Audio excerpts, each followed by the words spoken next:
মধ্যে আজকের দিনের সবচেয়ে আলোচিত বিষয়, বিএনপির চেয়ারপারসন বেগম খালেদা জিয়া লন্ডনে পৌঁছেছেন। তার পুত্রের সঙ্গে সাক্ষাৎ হয়েছে এবং এই ছবিটি কিন্তু গণমাধ্যমে বেশ আলোচিত হচ্ছে। তো এই বিষয়টির আলাপ করব। তার আগে আপনার কাছে একটু জানতে চাওয়া যে বেগম খালেদা জিয়া বিদেশ যাত্রা নিয়েও কিন্তু বাংলাদেশের রাজনীতিতে নানা ধরনের গুঞ্জন দেখা যাচ্ছে। সেনাপ্রধান তার সঙ্গে দেখা করেছেন সম্প্রতি এবং এর পরপরই কিন্তু বেগম খালেদা জিয়া বিদেশে গেলেন। এর আগে বিভিন্ন সময়ে খালেদা জিয়ার বিদেশ যাত্রা নিয়ে আলোচনা হয়েছে, কিন্তু শেষ পর্যন্ত কিন্তু আর ওনার বিদেশে যাওয়া হয়নি। তো যেহেতু এবার গেলেন, উনি আর ফিরবেন কিনা, বাংলাদেশের রাজনীতিতে সেই পুরনো -2 বা এখন যেটিকে বলা হচ্ছে -4, এই ফর্মুলাগুলো বাস্তবায়ন হবে কিনা এটি নিয়ে আলোচনা হচ্ছে। আপনি কি মনে করেন? দেখুন, বাংলাদেশের রাজনৈতিক প্রেক্ষাপট এবং এই যে সন্দেহের বা বিভিন্ন আলোচনার দোলাচলের মধ্যে রয়েছে, সেটা আসলেই আমাদের জাতীয় রাজনীতির জন্য খুব সুখকর কিছু নয়।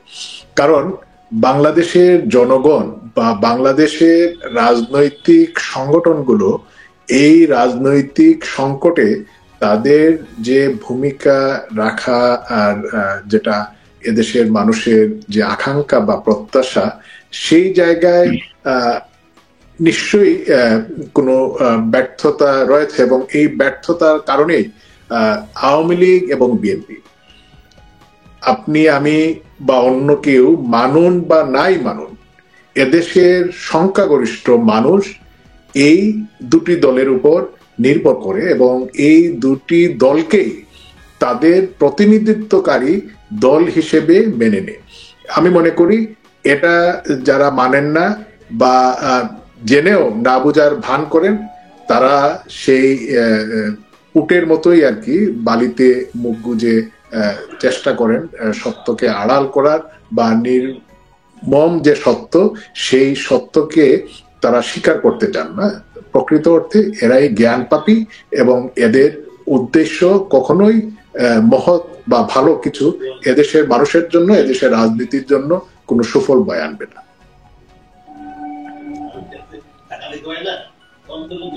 জি,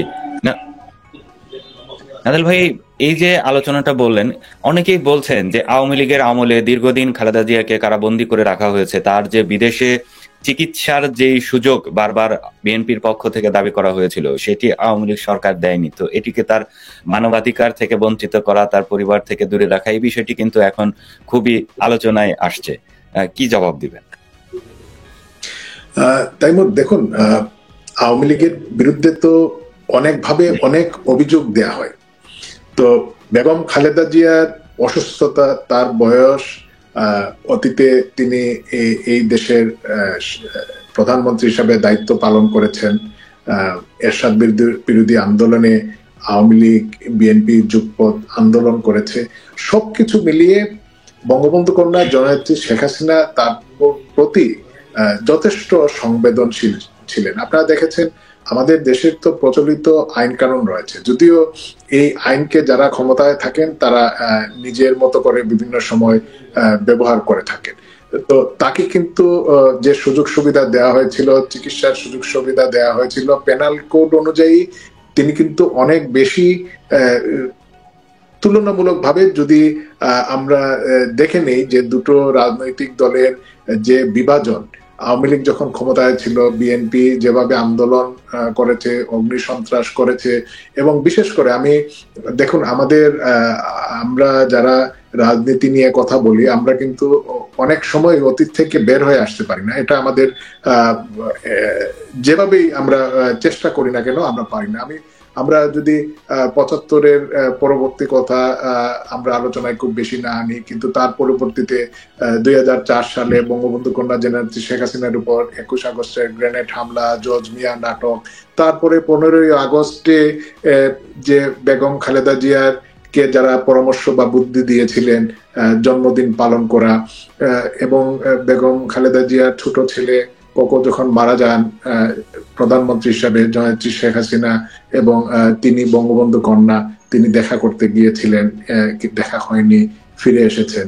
এভাবে রাজনৈতিক শিষ্টাচার বা ন্যূনতম দেশের দুটো রাজনৈতিক দলের মধ্যে যে যোগাযোগটা বা যে সম্পর্ক সেটা কিন্তু রক্ষা হয়নি, এবং রক্ষা হয়নি বলেই আজকে যদিও আমরা বিএনপির মাঠ পর্যায়ের নেতা কর্মীরা যে দৌরাত্ম্য বা 5 আগস্টের পর থেকে করে যাচ্ছেন সেটা তাদের নিজেদের দলের ভাবমূর্তির জন্য কতটা ভালো না খারাপ সেটা নিশ্চয়ই জানেন, এবং এই কারণেই শত শত নেতাকর্মীকে বিএনপি ইতিমধ্যে সকোজ করেছে, অব্যাহতি দিয়েছে, এবং তাদের সর্বোচ্চ পর্যায় থেকে তাদের নেতাকর্মীদেরকে সংযত হওয়ার জন্য এবং বিভিন্ন অসামাজিক অপকর্ম থেকে সরে আসার জন্য অনুরোধ করা হচ্ছে।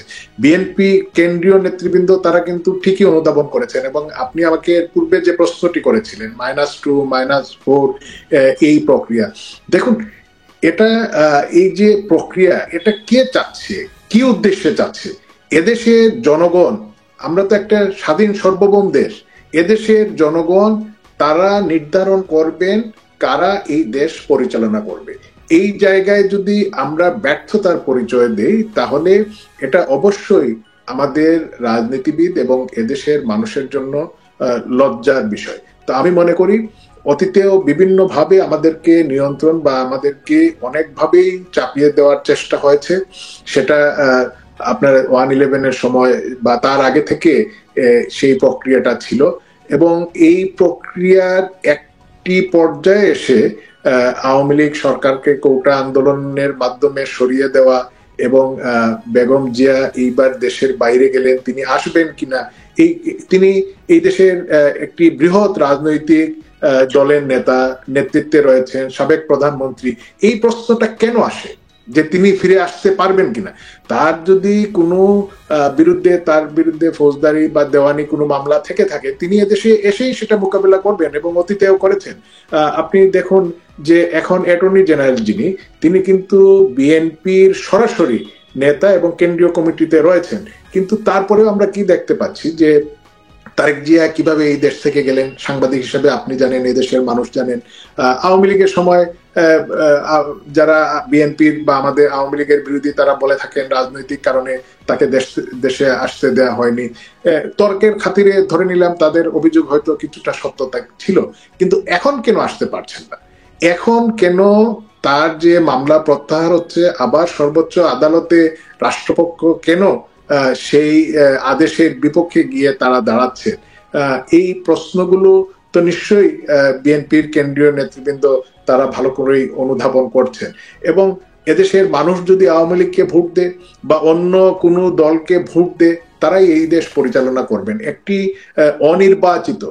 অনির্বাচিত এবং আমরা দেখি অনেক সময় খানিকের ভুলে অনেক কিছুই হয়ে যায়। তো এই ক্ষণিকের ভুলে যা হয়েছে তার ফলে যে একটি অনির্বাচিত সরকার দীর্ঘদিন ক্ষমতায় থেকে তাদের যা ইচ্ছা বা 71-এর পরাজিত সেই শক্তিদেরকে, অপশক্তিদেরকে আশ্রয় প্রশ্রয় দিবেন এবং মুক্তিযুদ্ধের চেতনার বিরুদ্ধে অনবরত কথা বলবেন, সমাজে বিভক্তি আনবেন। বিশ্বব্যাপী আমরা জানি 18 বছরের নিচে তারা হচ্ছেন শিশু, এটা জাতিসংঘের স্বীকৃত। শুধুমাত্র মানুষকে বা কিছু সংখ্যক রাজনৈতিক অপশক্তিকে সুবিধা দেওয়ার জন্য এই বিতর্কগুলো আনা হচ্ছে।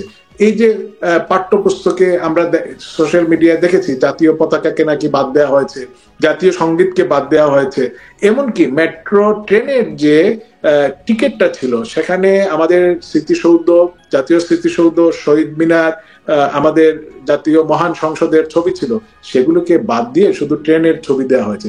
এই যে প্রত্যেকটি কাজ যদি আপনি দেখেন যে এই যে অবৈধ দখলদার সরকার তারা প্রতিহিংসা ছাড়া এদেশের মানুষের জন্য কোনো কাজ এখন পর্যন্ত তারা করেছে বা করতে পেরেছে সেটা কিন্তু দেখাতে পারেনি। যদি